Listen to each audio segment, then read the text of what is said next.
I think Montessori works for me in this classroom and the teachers I teach with because it takes into account individuality of the children and how people really learn things. You learn by going out and giving it a try and persevering until you can do it. The models allow the children to keep trying until they get it and not just rely on their memory alone. And you know, with all the different ways people learn, it's a real tactile, kinesthetic sort of way to learn.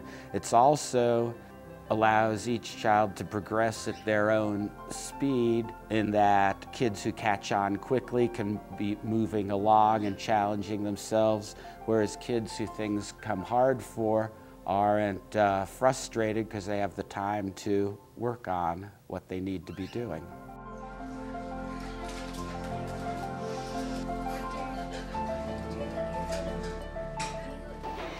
I'm doing history, and this part's called What Year Is It? And I have to use these stamps. There is a unit bead, a 10 bar, 100 square, and the 1,000 cube stamps. And I have to do, there are 10 years in one decade. This stands, each unit bead stands for a year, and this stands for a decade. It's a 10 bar. And there are 10 decades in one century. So for this one I had to draw a circle, and I had to stamp 10 little of these unit bead stamps in the circle. Then I put equals and one 10 bar, because 10 unit beads would equal one 10 bar. Or 10 years also equal one decade.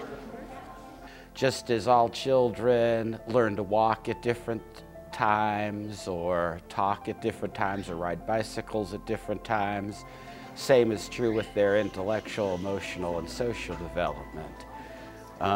There's general guidelines that are followed, but some kids are ahead of that, some kids are behind, some things are easy for some children, some things are hard. Individualized education takes into account each child's, obviously, individuality. There's a reason why most schools don't go to this level, I think, of individualized education, and that's because it's really time and labor intensive, and the teachers here are here before school and after school setting up those programs. In our classroom, we go from the concrete to the abstract, which means the children use models when encountering new subjects or areas of study. Abstract means just like most of us were taught, with pencil and paper.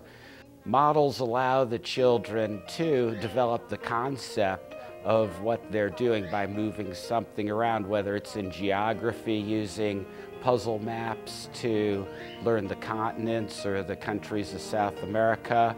Particularly in math, models are used from everything from learning to add through fractions, decimals, anything. If you look at higher mathematics in universities, the professors use models of things too. The purpose of education is really that all this does make sense and children should deduce what they're doing. And some people say, well, if they use manipulatives, how will they learn to be able to do it in the abstract? And really there seems to be an innate drive for the kids to want to be doing it without the manipulatives.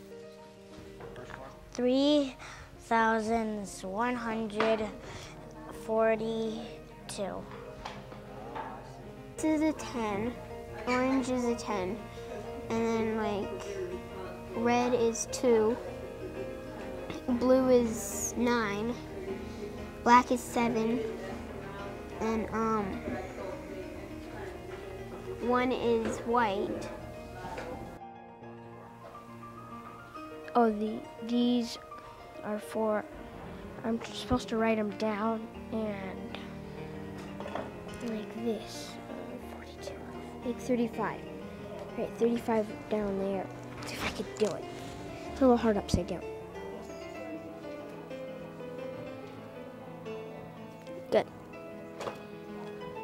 Now cross your T right there. And then meeting. It's a big word. This class combines 6, 7, 8, 9-year-olds. There are reasons why we do that. If you go into a neighborhood, the children don't all segregate themselves and ask, well, are you 8 years old? Oh, you're not, sorry, I can't play with you. But they all, you know, in any neighborhood, they all hang out together. The younger ones learn from the older ones help the younger ones, and that's basically true in our classroom. It's a much more natural model than having them all segregated each year by when your birthday happens to be. Where she looked at her, she saw My self-evaluation. How do you do that? What's that all about? You like coloring the faces. This is about if you finished your work or not, and you have to color in the faces for if you finish your work, never, sometimes, or always. And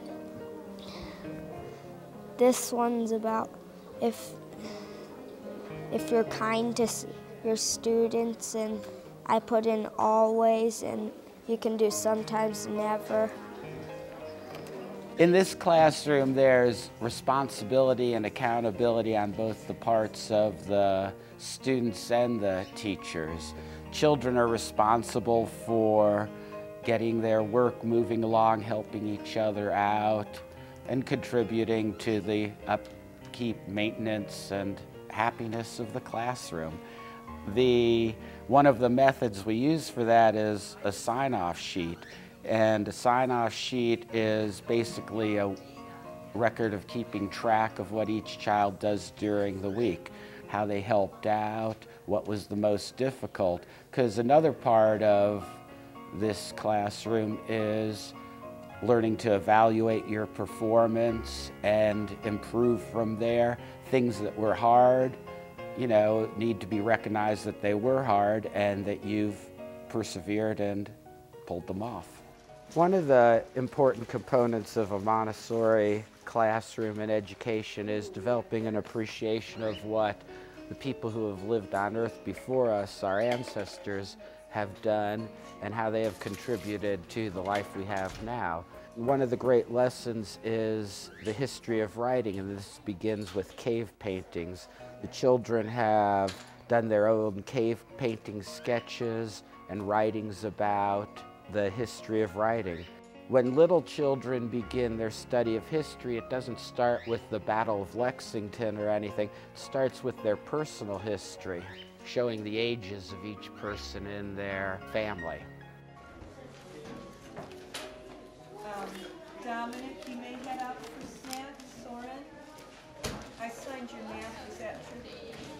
Discipline is always a topic in a classroom, and what we seek to be working towards is self-discipline, because if you have self-discipline, you've made decisions, learned the consequences, become responsible for yourself. That's sort of the ultimate goal. If a child is really having a rough day, what we tend to do is keep them closer to us. And if we're doing a presentation, they'd be working close to us because they're just seeming to need a little more attention and a little more supervision than they normally would. 2, 4, el libro, 3. In our classroom, we're trying not only to teach children to read and write and do math, but also to be productive members in society, learn how to contribute, help each other out, and be responsible for themselves and others. The goal is, when they turn 18, to be able to go out and contribute to the world and help out.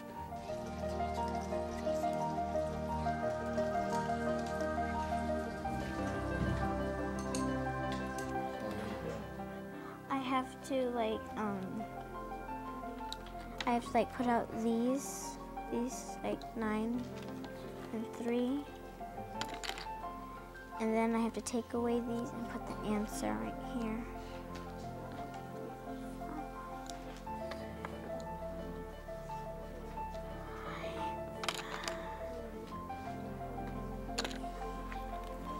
How does it work?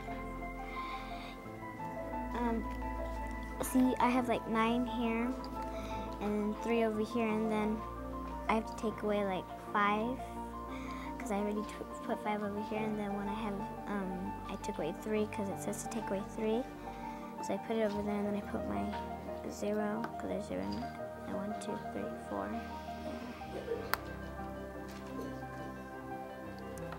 What's the answer? 40.